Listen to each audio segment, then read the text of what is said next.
સાંભળો છો? હા મને 10,000 રૂપિયા આપો ને, મારે શોપિંગ કરવા જવું છે. બસ 10,000 રૂપિયા જ્યાં બાદ ઝાડ લાગ્યું છે ને એના પરથી લઈ લે. મજાક ના કરો, આમાં તમારી પણ ફાયદાની વાત છે. મારો ફાયદો શું ફાયદો? તમે મને શોપિંગ કરવા જે પૈસા આપશો ને, હા. એમાંથી થોડા પૈસા હું એવી જગ્યાએ ઇન્વેસ્ટ કરીશ ને કે તમે આખી જિંદગી બેઠા બેઠા થઈ શકશો. દિલ તો પૂર્યું. જા કબાટમાંથી લઈ લે. હા થેન્ક યુ. હા હા ભાઈ, મેં જોબ છોડી દીધી છે. મારી પત્ની છે ને મારા પૈસા એવી જગ્યાએ ઇન્વેસ્ટ કરવાની છે ને કે હું જિંદગીભર બેસીને ખાઈ શકીશ.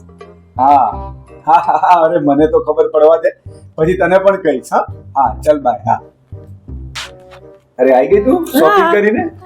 એક અઠવાડિયા પછી શોપિંગ કરવાની એટલી મજા આવી ગઈ ને મને. નહીં, સરસ સરસ. અને તું મારા પેલા પૈસા ઇન્વેસ્ટ કરવાની હતી જેના હું જિંદગી પર બેસીને ખાઈ શકું, એનું શું થયું? હા હા, ચલો એક મિનિટ બહાર છે, ચલો બતાવો. ચલો જો આઈ રહી, પૂરા 400 રૂપિયા ઇન્વેસ્ટ કર્યા છે મેં આમાં. હવે તમે આખી જિંદગી એના પર બેસીને ખાઈ શકશો. મને છે ને ગમતું નતું કે તમે છે ને રસોડામાં રોજ જે ઉભા ઉભા જમતા હતા ને, એટલે હું લઈને આવી. કેવી છે?